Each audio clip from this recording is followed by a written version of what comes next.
მამისათა, დაძისათა და სულისა წმინდისათა. ამინ. ჩვენთან არის ღმერთი.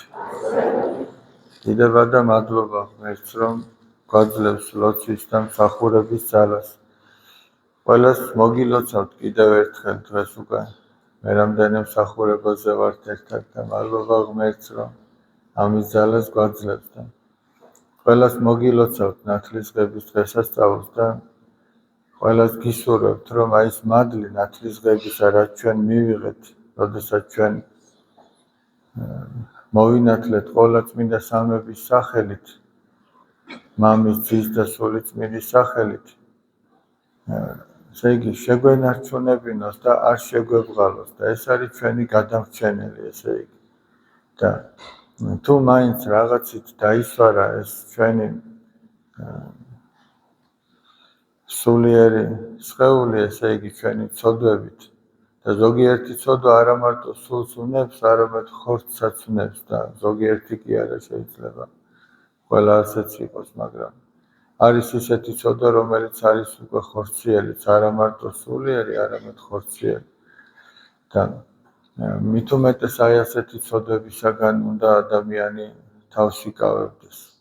როდესაც ჩვენ ტაძარში მოვდივართ, პირველად როდესაც მოვდივართ, რაღაცნაირად უფრო ისეთ ცოდვებს ვაქცევთ ყურადღებას, რაც უფრო უხეშად ჩანს გარეგნულადაც და მერე თუ ადამიანის სულიერი ცხოვრება სწორად ვითარდება, ნელ-ნელა უფრო პატარ-პატარა ცოდვებსაც ამჩნევს და უფრო მეტად მძაფრად აღიქონს.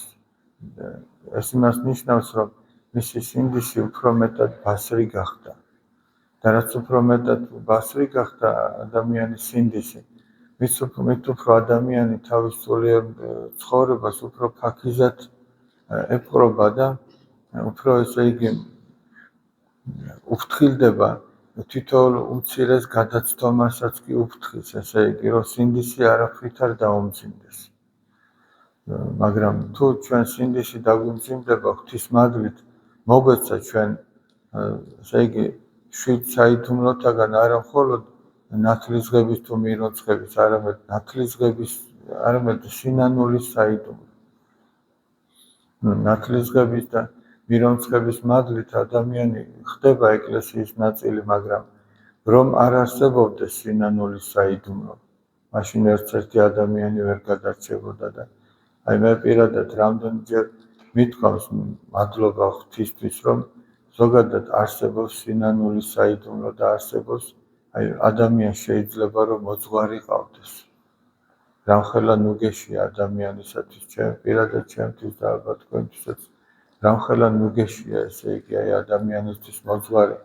იქ სადაც რაღაცა შეცდომა მოგდის, იქ სადაც რაღაც გაურკვევლობა, თუ ადამიანი ღმერთზე მინდობილია, ოღონ ამასაც სწორად უნდა მოძღვარი კი არ უნდა გააკეთოს, როგორც ადამიანის კი არ არის. მოძღვარი ღვთისგან არის დადგენილი და ჩვენ ღმერთზე მინდობით და ღვთისადმი სასვევებით უნდა გქონდეს ურთიერთობა მოძღვართან. არა ისე, რომ ჩვენ ღმერთი დავივიწყოთ, ესე იგი და მოძღვარი ჩავთვალოთ რაღაცა. პირიქით, მოძღვარი არის ჩვენი დამხმარე ღმერთთან ურთიერთობაში. აი როგორც წმინდა იოანე ნათლისმცემელი ეხმარებოდა ადამიანებს უფალთან ურთიერთობაში და წმინდა იოანე ეუბნება, რომ აი ეს არისო ტარიგი ღვთისა, რომელმან აღიხსნეს ცოდვანი სოფლისანი. ანუ მე კი არა ვარ, ზოგიერთი ასედაც წარმოიდგენდა, რომ ესე იგი ეს ხო არ არის ის, ვინც უნდა მოსულიყო იოანე ნათლისმცემელზე ფიქრობს ზოგი. მაგრამ ის მიანიშნებს ქრისტესკენ და ეუბნება, რომ მე მისი ხამლნის თასმების გახსნის ღირსიც კი არა ვარ. ჩემს შემდგომ ვინც მოდის, აი ის არის, რომელიც ღვთისოფლის ცოდვებს იტვირთებს, ესე იგი და მოძღვრის მოვალეობაც ეს არის, რომ მან უფლისკენ გაახედოს ადამიანი, უფალი დაანახოს, უფალი აპოვნინოს და ბედნიერი ადამიანი თუ მართლაც იპოვის უფალს, თავის გულში უფალთან ურთიერთობა ექნება სწორი.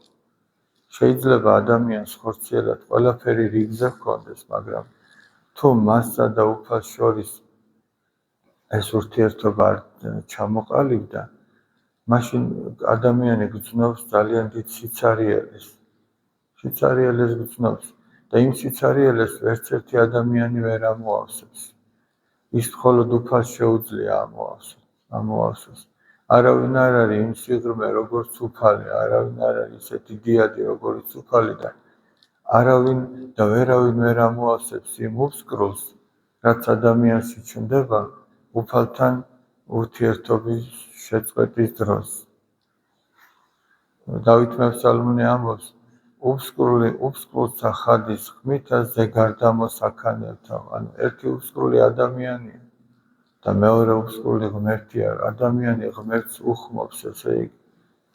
და უფალი ადამიანს მოუწოდებს. და ადამიანი ღვთის გარეშე ვერ არის სავსე. კი, შეიძლება გქონდეს რაღაც, მაგრამ აი ეს რაც ყველაზე მეტად გაკლია, ის არის ადამიანისთვის უფალი. ის არის ღმერთთან სწორი ურთიერთობა და თუ ადამიანში ეს ხორციელდება და სწორად ვითარდება, მას უკვე ბევრი აღარაფერი არ ჭირდება ბედნიერებისათვის. მან უკვე იცის, რომ ის გარეგნული რაღაცა არაბედნიერებს, იმდენად რამდენადაც ის შინაგანი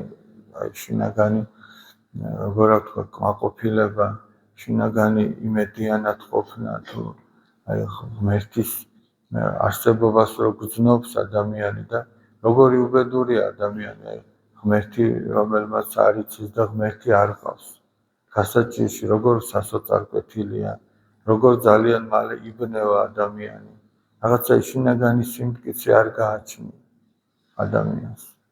მაგრამ ადამიანს, რომელსაც შინაგანად ურთიერთობა აქვს ღმერთთან და ღმერთი ყავს გულში, როგორ არის მოწამეებზე ნათქვამი, რომ ესე იგი უშიში ვითარცა უხორცო.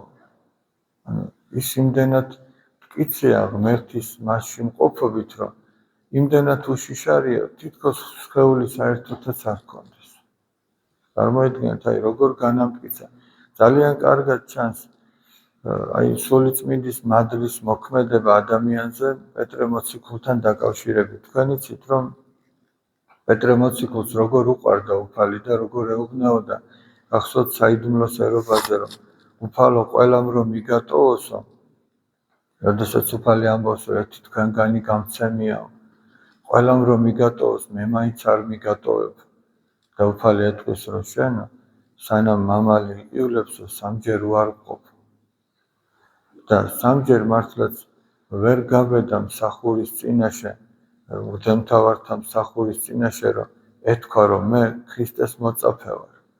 წარმოიდგინეთ, ერთი ადამიანის წინაშე, სამი ადამიანის წინაშე ვერ გაბედა, ცალ-ცალკე ეკითხებიან, იცით ეს სახარებიდან, ვერ გაბედა, რომ ესე იგი ეთქვა, რომ მისი მოწაფე ვარ.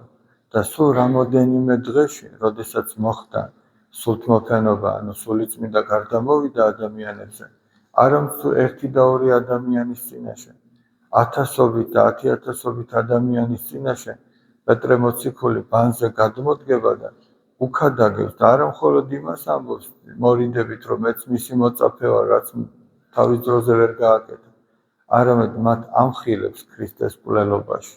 წარმოიდგინეთ, აი სულიწმინდამ როგორ განაძლიერა იქ. ამხილებს მათ, უქადაგებს და თან სინანულისკენ მოუწოდებს და ერთ ქადაგებას მისას 5,000 კაცის მოქცევა მოჰყვა, მეორე ქადაგებას 3,000 კაცის. ეხლა შეხედეთ პეტრე მოციქულს, მაშინ როდესაც ის თავის თავზეა მინდობილი და ამბობს, რომ მე უფალო არ მიგატოვებ შენ და მეორე კიდე როდესაც უკვე სულიწმინდის მადლი მოქმედებს მასში და როგორი ძლიერი.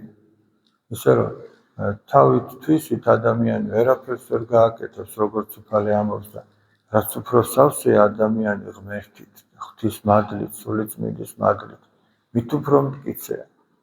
თორე ჩვენ რამდენიც არ უნდა ვიქნიოთ ხელები, არაფერი არ გამოვა. ამიტომაც აი რაც უფრო ადამიანი თავმდაბალია, მით უფრო მალე აღივსება ის ღვთის მადლით. და თუ ადამიანი ღვთის მადლით აღივსება, მთელი ჯოჯოხეთიც რომ მის წინააღმდეგ აღდგეს, ვერაფერს ვერავინ დააკრებს. თუ ადამიანი ღვთის მადლით აღივსება. მაგრამ თუ ადამიანი როგორი ძლიერიც არ უნდა იყოს, ღვთის მადლს არის განშორებული, რომელიც მოქმედებს საღვთო საიდუმლოებებში, მაშინ ის ძალიან სუსტი. ის ძალიან ადვილად შეიძლება ამა თუ იმ ცოდვაში ჩავარდეს, მერე მიეჩიოს ამა თუ იმ ცოდვას, მერე გაამართლოს საკუთარი თავი, რომ დღეს ესეთი დროა და სხვანაირად ცოდვა შეუძლებელია და საბოლოოდ შეიძლება დაიღუპოს თუ სინანული არ იქნება. არადა მე ჩვენ თუ სწორად შევხედავთ, ჩვენ ვერაფრით ვერ გავიმართლებთ ესე თავს, იმიტომ რომ ახლა შეხედეთ, ადამი და ევა 64-ში იყვნენ და იქ დაეცნენ ცოდვით, იქ ჩავარდნენ ცოდვაში. ლოტი სოდომ გომორში იყო და იქ გადაურჩა ცოდვას. იმაზე მეტი გარყვნილება სად უნდა იყოს და უზნეობა სოდომ გომორში რო იყო. და ლოტი იქაც სუფთა დარჩა. საქმე ამაშია, მაგრამ ადამი და ევა 64-ში დაეცნენ ცოდვით. ისე რომ თურმე ესე იგი შეიძლება ისეთ გარემოშიც კი ცოდვილი ცხოვრებით ცხოვრობდე, რომ კარგი ოჯახიც გყავდეს, ესე იგი კარგი სამეზობლო თუ სამეგობრო, მაგრამ შენ მაინც უზნეობამდე მიხვიდე. მაგრამ მეორე მხრივ შეიძლება ისეთ გარემოში ცხოვრობდე, რა თქმა უნდა სასტური აქ დიდი იქნება, მაგრამ მაინც შეიძლება გადარჩე და რა არის ამის საფუძველი? საფუძველი არის მადლი ღვთისა. თუ ადამიანს აქვს მადლი ღვთისა, ყველა გარემოში გადარჩება. და თუ ადამიანმა დაკარგა მადლი ღვთისა, მაშინ ის შეიძლება საუკეთესო ადგილზეც კი უზნეოდ ცხოვრებამდე მივიდეს. ღმერთმა მოგვანიჭოს ჩვენ თავისი მადლი და ჩვენ ჩვენი მცდელობით უფლისთვის გვეთქვას, რომ აი ჩვენ გვინდა რომ ჩვენთან დარჩეს მადლი ღვთისა. ღმერთმა დალოცვილი და გახარებულები გავყოფით. მრავალს დაგასწროთ ღმერთი.